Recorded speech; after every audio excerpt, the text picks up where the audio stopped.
Sudah. Bismillah, Assalamualaikum warahmatullahi wabarakatuh. Waalaikumsalam. Innal hamdalillah nahmaduhu wa nasta'inuhu wa nastaghfiruh wa na'udzu billahi min shururi anfusina wa sayyiati a'malina. May yahdihillahu fala mudilla lahu wa may yudlilhu fala hadiya lahu. Asyhadu an la ilaha illallah wahdahu la syarika lahu wa asyhadu anna Muhammadan abduhu wa rasuluhu la nabiyya wa la rasula ba'dahu. Allahumma shalli wa sallim ala rasulillah wa ala alihi wa ashabihi wa man tabi'ahu wa mawalah. Allahumma la ilma lana illa ma 'allamtana innaka antal alimul hakim fa'allimna ma yanfa'una wanfa'na bima 'allamtana. Alhamdulillahi ala kulli hal. Ayyuhal asatidzah, ustaz-ustazah yang insyaallah dirahmati Allah Subhanahu wa taala, ayyuhat thalabah, anak-anakku sekalian, para santri santriwati yang insyaallah tetap istiqomah di jalan Allah Subhanahu wa taala. Puji syukur tak henti-hentinya kita panjatkan kehadirat Allah Subhanahu wa taala atas segala limpahan nikmat karunia yang tak terhingga. Apapun situasi kondisi yang kita hadapi, tidak menghalangi kita untuk terus mensyukuri nikmat-nikmat Allah Subhanahu wa taala. Dan bahkan ketika kita sekalian sedang diuji oleh Allah Subhanahu wa taala, tidak lantas menjadikan diri kita untuk merutuki keadaan, merutuki kehidupan. La takrah syai'an ikhtarahu Allahu lak. Ada satu nasihat untuk kita semua, janganlah kamu benci sesuatu di mana sesuatu itu Allah pilihkan untukmu. Fa'alal bala'i tu'jar wa 'alal maradi tu'jar wa 'alal faqdi tu'jar wa 'alas sabri tu'jar.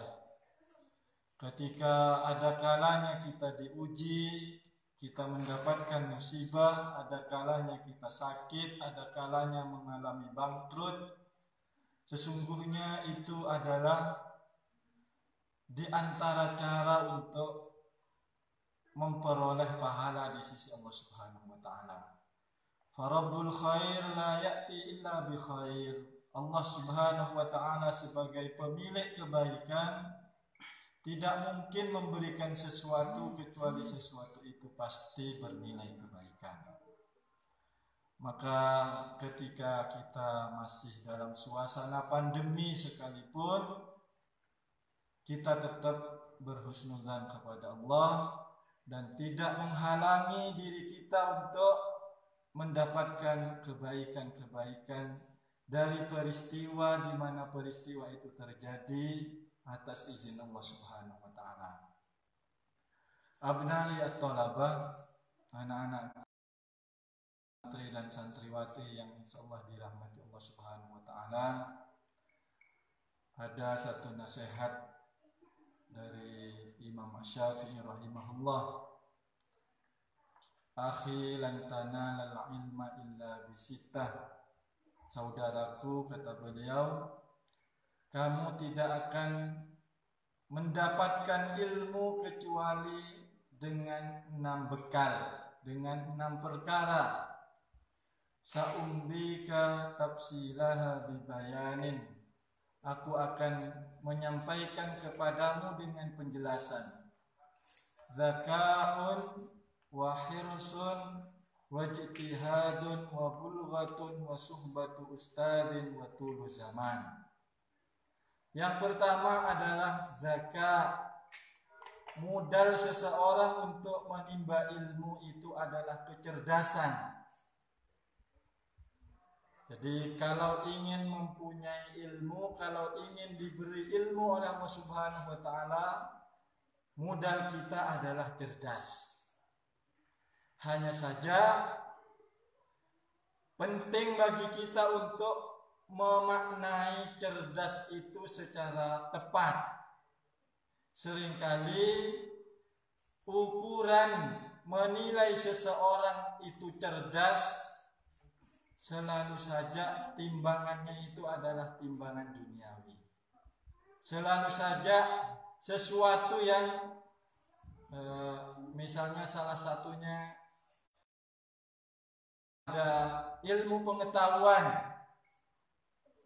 Betapapun ya, pengetahuan itu sesungguhnya juga adalah bagian di antara ciri seseorang itu dikatakan cerdas. Tetapi menjadi tereduksi makna cerdas ketika misalnya dipahami kalau ada pelajar yang matematikanya itu hebat,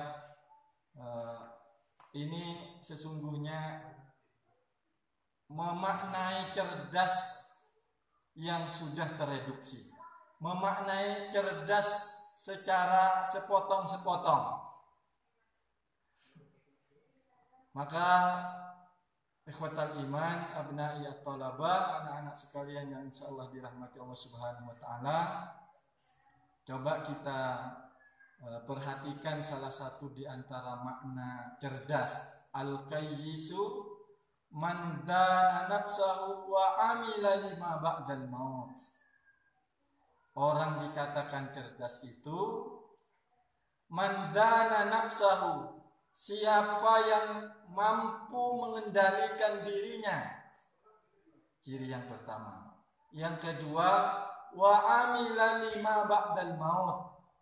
Ia beramal sebagai bekal untuk kehidupannya setelah kematian. Berbekal untuk akhiratnya. Itu makna cerdas. Jadi seseorang dikatakan cerdas kalau ia mampu mengendalikan dirinya, mampu memfungsikan seluruh hal di dalam dirinya untuk amal akhiratnya. Sederhananya ayuhat talabah, kecerdasan itu adalah ketika ilmu yang kita dapatkan, hal itu nanti menjadi cara bagi kita untuk merangkai pahala demi pahala di sisi Allah Subhanahu wa taala. Dengan ilmunya semakin takwa kepada Allah. Apalagi antara ketakwaan dan capaian ilmu itu sesuatu yang tak terpisahkan. Menarik ketika Allah Subhanahu wa taala misalnya dalam salah satu potongan ayat di dalam Al-Qur'anul Karim, Allah berfirman, wattaqullah wa bertakwalah kalian kepada Allah, niscaya Allah akan mengajarkan ilmu kepada. Seakan-akan syarat seseorang diberi ilmu oleh Allah Subhanahu wa taala ketika ia semakin takwa kepada Allah. Dan tidak menyurutkan siapapun untuk menjadi orang-orang yang cerdas. Artinya ketika seseorang misalnya melakukan tes IQ, dianggap hasilnya cenderung kurang memuaskan misalnya begitu, tetap tidak berputus asa dari rahmat Allah Subhanahu wa taala, termasuk dari kemungkinan untuk mendapatkan ilmu. Karena sekali lagi, tingkat ketaatan kita kepada Allah, tingkat ketundukan kita kepada Allah, hal itu menjadi bagian di antara syarat ilmu kepada kita. Jadi zakat bagian di antara modal seseorang berilmu, menimba ilmu, sesungguhnya menjadi kesempatan bagi siapapun di antara kita. Maka seandainya sekali waktu pernah IQ-nya misalnya ya hasilnya ternyata sedengan atau bahkan kurang memuaskan begitu, tidak lantas kemudian minder, seakan-akan ilmu sudah terhalang bagi dirinya. Itu yang pertama, zakat. Untuk mendapatkan ilmu hendaknya kita punya modal zakat, kecerdasan. Dan sekali lagi, cerdas itu ya tergantung kepada bagaimana kita memaksimalkan segenap perangkat yang Allah berikan kepada kita sekalian. Wa ja'ala lakumus sam'a wal absara wal afidah qalilan ma tashkurun. Allah menjadikan bagi kita sekalian itu pendengaran. Allah menjadikan bagi kita itu al-basar, penglihatan, wal fuad, ya. Semua ini adalah bagian di antara peran untuk menimba ilmu, untuk mencari ilmu. Kalau kemudian kita fungsikan secara benar, telinga kita digunakan untuk sesuatu dalam rangkaian untuk menuntut ilmu, menimba ilmu. Mata kita dipergunakan untuk memperhatikan bagaimana belajar di majelis. Kemudian kita juga menyiapkan hati. Insya Allah itu adalah bagian di antara cara kita untuk mengasah kecerdasan kita. Ikhwatal iman, ayuhat talabah, a'azani wa a'azakumullah, santri dan santriwati yang insyaallah dirahmati Allah Subhanahu wa taala. Itu yang pertama, kita harus punya modal cerdas. Yang kedua, hirsun. Hirsun itu artinya ya tamak kepada ilmu. Kalau kepada harta kita dilarang untuk tamak, tetapi terhadap ilmu adalah satu keharusan bagi kita untuk tamak. Selalu merasa kurang. Setiap kali mendapatkan ilmu baru, pengetahuan baru, kita jangan mental iblis, merasa sudah pintar, merasa sudah lebih baik, merasa kurang. Dan termasuk antara nasihat yang lain disampaikan oleh Imam Asy-Syafi'i rahimahullah, kullama izdada ilmi izdada jahli. Setiap kali ilmuku bertambah, ternyata semakin merasa bodoh. Izdada jahli, aku semakin merasa bodoh. Artinya selalu merasa kurang atas ilmu akan mendorong dirinya untuk terus menimba ilmu, untuk terus mencari ilmu.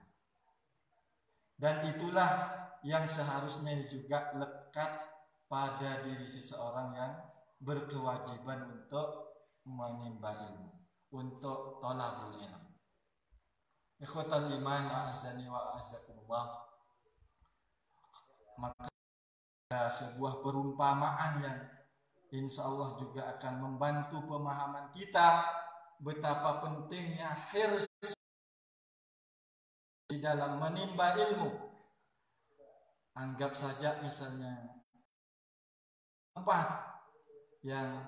tempat ini sudah berisi sesuatu yang penuh, sesuatu itu kalau sudah penuh, ketika kemudian kita isi dengan yang lain, maka akan tumpah. Katakan ini gelas misalnya. Gelas ini sudah penuh dengan air. Kita air berikutnya, maka ia tidak akan masuk lagi, tidak bisa masuk lagi ke dalam gelas. Kira-kira seperti itulah gambaran seseorang itu kalau merasa pintar justru nanti menjadi sumber masalah. Setiap kali diajari sesuatu itu tidak akan masuk. Ilmu itu tidak akan masuk. Seseorang kalau sudah merasa pintar akan justru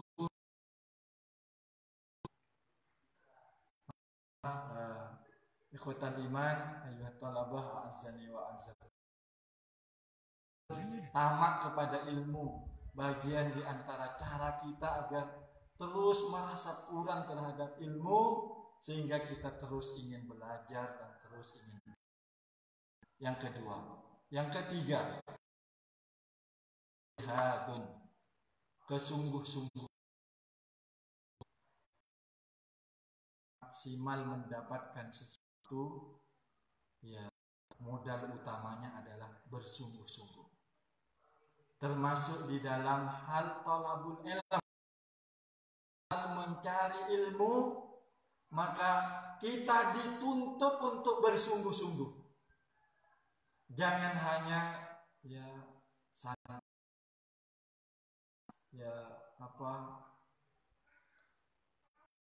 merasa butuh, kemudian belajar sekenanya. Padahal sesungguhnya ada tugas yang mestinya digarap, yang harus dikerjakan. Karena tidak ada sungguh-sungguhan di dalam dirinya, maka ilmu itu sulit untuk kemudian kita terima. Dan kalau kita belajar kepada para salafun saleh, generasi terdahulu, mereka itu sesungguhnya kalau dibandingkan dengan perangkat yang ada dengan kita hari ini, mereka itu sesungguhnya jauh atas.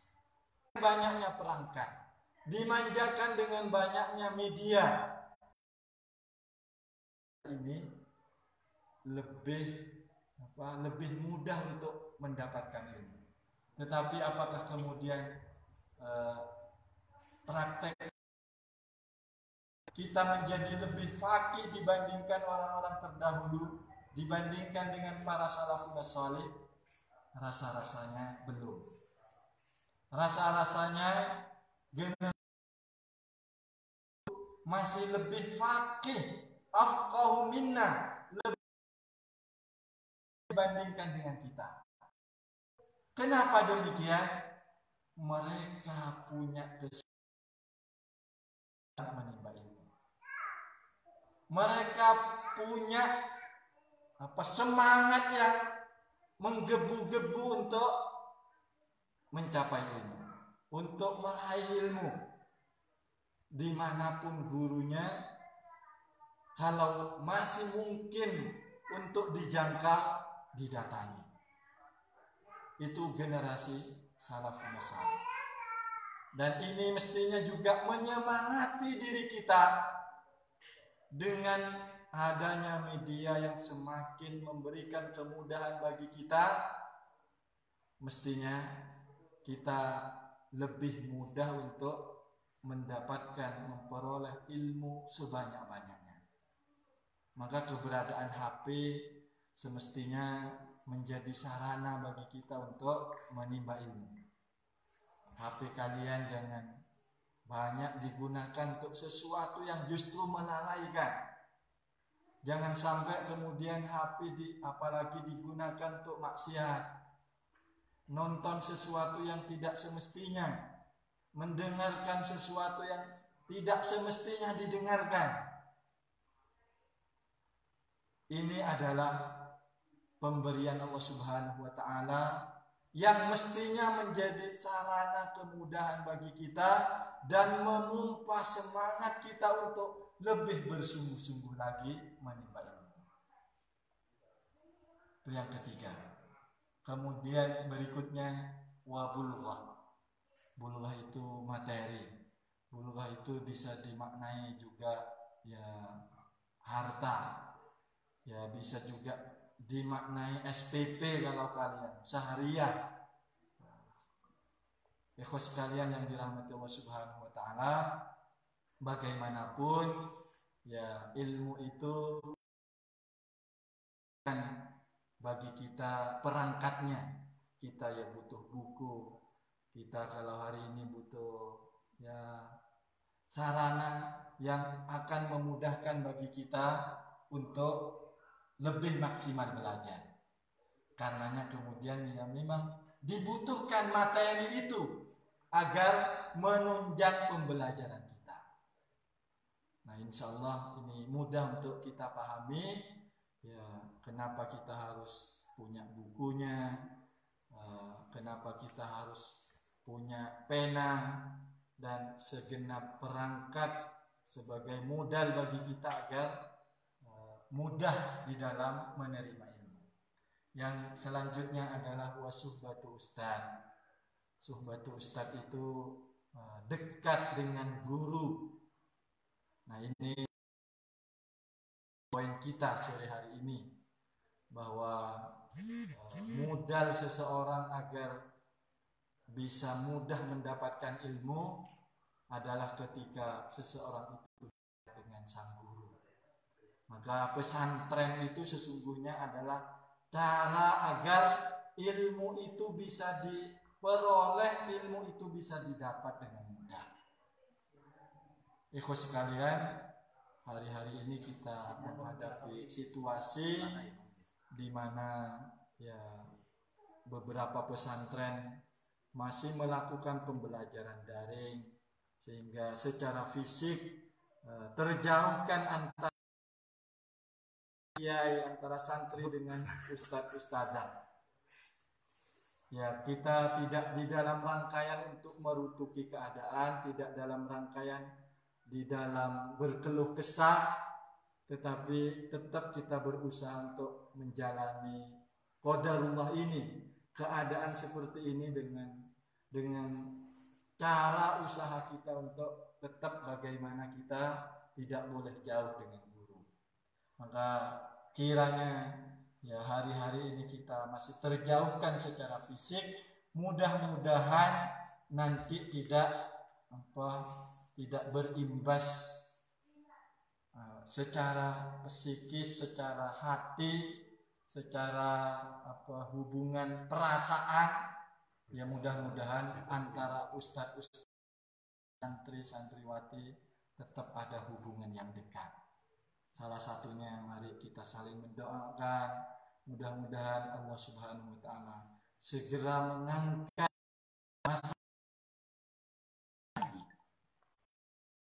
Allah Subhanahu wa taala segera menghilangkan musibah ini, dan nantinya kemudian kita tidak saja dekat secara hati, tetapi juga bisa mengupayakan dekat secara fisik. Dan doakan insyaallah bulan Agustus kami merencanakan antum wa antunna sekalian sudah bisa kembali ke pondok pesantren Hidayah ini.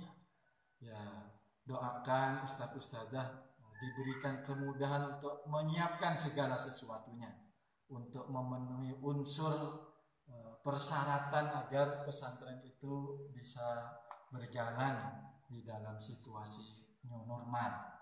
Yang jelas ayo talabah, anak-anakku sekalian yang dirahmati Allah Subhanahu wa taala, kita kan memang harus menyiapkan misalnya asrama. Asrama itu ya mestinya yang ada sekarang. Sekarang ada dua rayon, dua gedung begitu ya. Ya, dalam situasi pandemi ketika kita harus memenuhi unsur syarat dibolehkannya pesantren untuk memasukkan santrinya, ya hendaknya asrama itu lebih dilonggarkan. Nah, ini yang sedang kami upayakan, termasuk misalnya untuk yang asrama ikhwan yang keberadaannya di tengah kampung itu nampaknya belum memenuhi syarat dengan jumlah antum sekalian. Jumlah santri ikhwan sekitar 80-an, sementara asramanya tidak tambah. Maka nanti kami tetap berusaha untuk menyiasati bulan depan kalian sudah bisa masuk kembali ke asrama. Ya, semuanya saling mendoakan, dikuatkan munajatnya kepada Allah Subhanahu wa taala agar Allah memberikan kemudahan bagi kita, dan Allah juga melindungi kita sekalian di dalam situasi seperti kali ini. Itu ikhwas sekalian, dan harapannya antum sekalian tidak kemudian merasa terhalangi untuk belajar.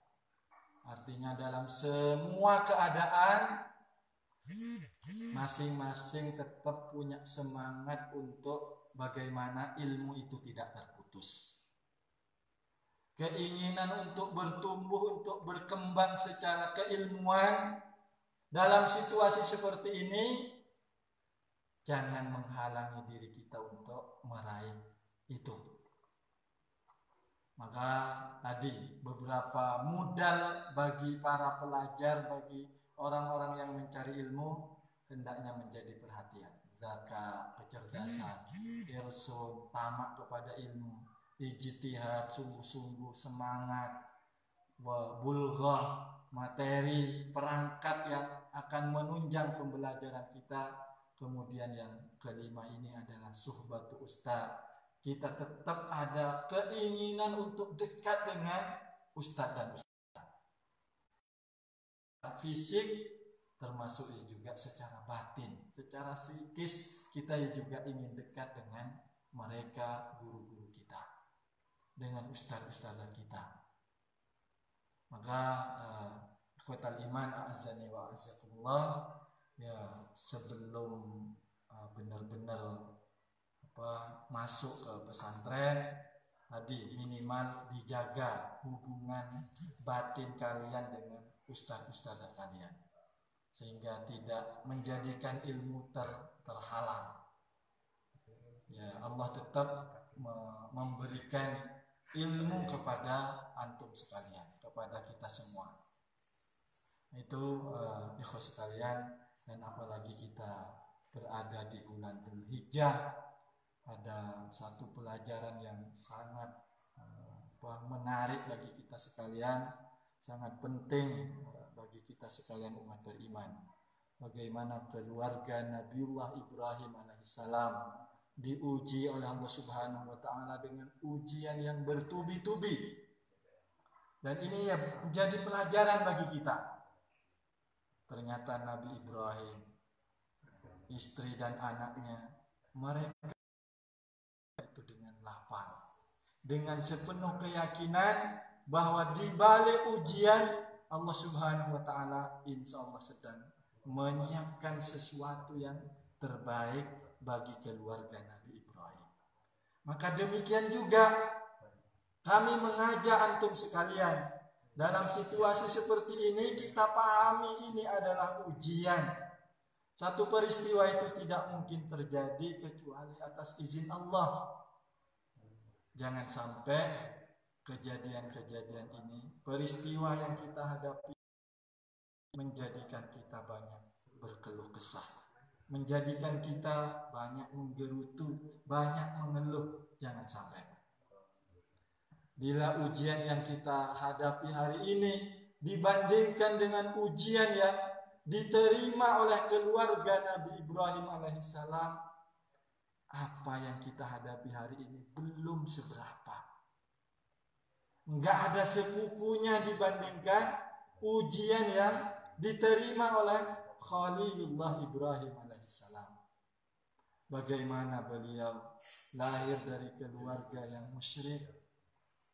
Bagaimana beliau menghadapi misalnya raja yang zalim, yang bahkan puncaknya beliau harus menerima situasi ketika beliau dibakar. Ketika beliau harus duduk di tengah kobaran api, dan Allah Subhanahu wa taala yang kemudian memberikan pertolongan, ya narukuni bardaw wa salaman ala Ibrahim. Api itu menjadi dingin sehingga Nabi Ibrahim selamat. Bagaimana ujian Nabi Ibrahim saat beliau berkeluarga.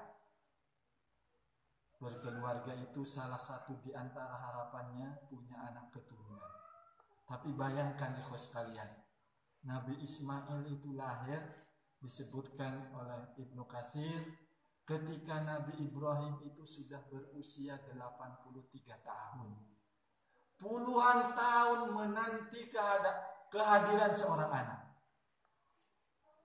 Dan beliau Ibrahim alaihissalam tidak berkeluh kesah, tetap yakin bahwa apa yang beliau hadapi itu adalah ujian dari Allah, yang di balik ujian Allah telah menyiapkan sesuatu yang terbaik untuk dirinya.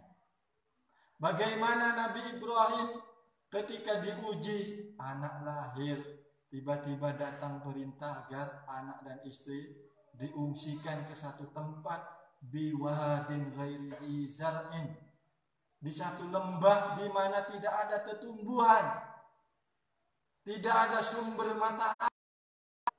Apakah kemudian Nabi Ibrahim berkeluh kesah? Tidak. Ketika beliau meyakini itu adalah perintah Allah, sami'na wa ata'na, dengar, dilakukan, dijalani apa yang menjadi takdir dari Allah Subhanahu wa taala. Bahkan ketika misalnya diuji untuk menyembelih putranya, dan ujian-ujian selanjutnya yang bertubi-tubi, tidak menjadikan Nabi Ibrahim berkeluh kesah. Maka ini menjadi pelajaran penting bagi kita hari ini, ketika kita menghadapi ujian yang bagi kita ini ya benar adalah ujian yang sangat berat. Tapi hentikan keluh kesah kita, kecuali kita sambat kepada Allah Subhanahu wa taala. Kita mengeluh, kita mengadu hanya kepada Allah Subhanahu wa taala dalam bentuk munajat dan doa-doa terbaik kita. Mudah-mudahan di balik situasi yang kita hadapi menjadikan diri kita lebih semakin dewasa, menjadikan kita tidak berkurang akan ilmu. Dan ikhwas sekalian, sebagaimana tulisan yang pernah kami share di grup-grup, dan kalau kalian baca apa yang kita lakukan di satu tempat, bisa jadi limpahan karunia Allah itu di tempat yang berbeda. Jadi misalnya kita hari-hari ini menjalani pembelajaran daring, tugas kita adalah yang penting jalani itu secara maksimal. Bagaimana kemudian Allah memberikan karunia-Nya, termasuk melimpahkan ilmunya kepada kita, tidak usah meragukan cara Allah Subhanahu wa taala yang kaya akan cara bagaimana memberikan ilmu, bagaimana memberikan karunia, bagaimana memberikan rahmatnya. Sebagaimana Hajar menunjukkan dirinya di dalam kesungguh-sungguhan lari dari Safa ke Marwah, dan itu tidak 1-2 kali. Padahal ikhwas sekalian, kalau saja dan beliau memang memiliki akal yang sehat,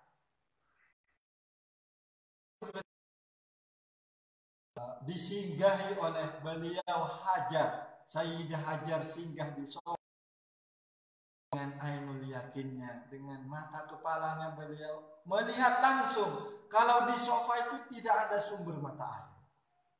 Kemudian lari ke Marwah, dengan mata kepala beliau melihat langsung kalau di Marwah itu tidak ada sumber mata air.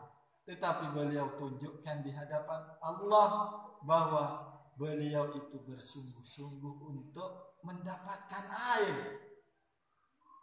Di mana jawaban Allah? Ternyata bukan di sofa, bukan di Marwah. Jawaban Allah ternyata memancar di jejak kaki Ismail. Maka ikhwatal iman ayyuhat talaba azani wa azakumullah, apapun situasinya hari ini yang kita hadapi, ketika misalnya kita harus daring seperti saat-saat ini, lakukan dengan maksimal, lakukan dengan lapang, tanpa banyak mengeluh, tanpa banyak menggerutu. Mudah-mudahan Allah melihat kesungguhan kita dan Allah Subhanahu wa taala melimpahkan rahmat karunia-Nya bagi kita. Sekali lagi ya, suhbatu ustaz, kembali kita ke tema suhbatu ustaz, dekat dengan guru bagian di antara modal untuk meraih ilmu, untuk mencapai ilmu. Dan ya, jika hari ini kita terhalang jauh secara fisik, pastikan secara batin kita saling berdekatan, saling mendoakan, saling menguatkan. Jangan sampai berkurang semangat kita untuk mendapatkan karunia Allah, mendapatkan ilmu Allah Subhanahu wa taala. Dan insya Allah kalau dengan semangat demikian yang kita tumbuhkan di dalam diri kita, ya nanti yang lain akan mengikuti. Sebagian merasa berat bayar SPP, bayar sahriyah. Insya Allah kalau kita menunjukkan kesungguh-sungguhan bahwa kita itu butuh rahmat Allah, bahwa kita itu butuh ilmu Allah Subhanahu wa taala, Allah akan memberikan jalan-jalannya, termasuk jalan rezeki bagi kita. Yang terakhir, tulu zaman, betapa semangat pembelajaran itu harus ada di dalam diri kita sepanjang masa. Maka ada nasihat mahdi ilal lahdi, tuntutlah ilmu, carilah ilmu dari sejak masa buayan, dari sejak kita terlahir ilal lahdi sampai nyata kita sudah ada di liang lahat. Kalau masih ada di dunia ini, kalau masih berpijak di bumi Allah, berarti semangat ilmu harus tetap ada di dalam diri kita. Jadi dulu zaman, ya, masa yang panjang, sepanjang usia kita, itulah kewajiban kita untuk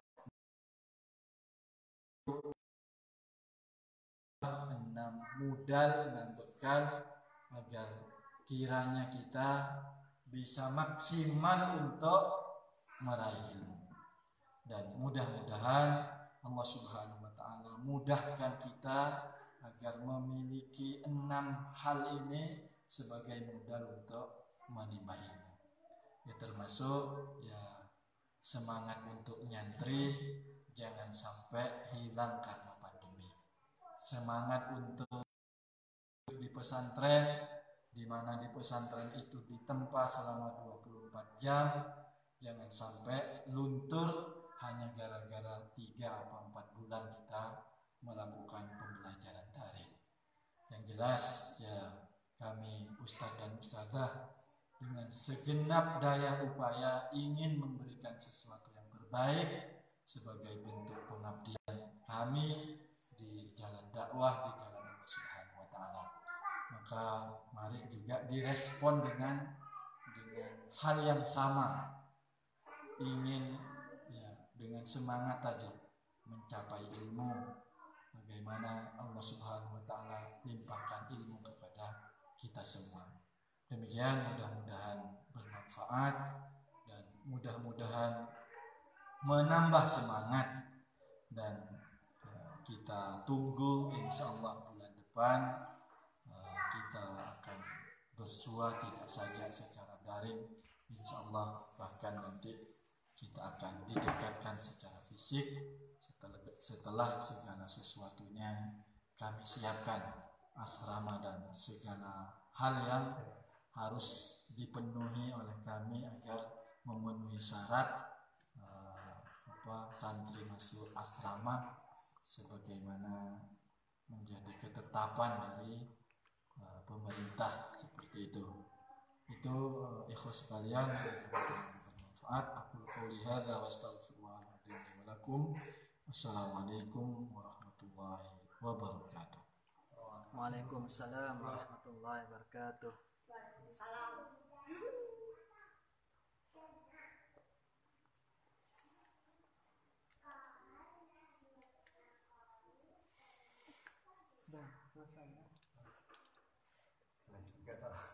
Gak pernah secara langsung ya. Disimpan dong. Akhir. Simpan apa enggak? Simpan aja. Simpan dulu. Enggak ding. Udah, selesai nih Facebook. Bagikan ya. Bagikan Facebook Mas.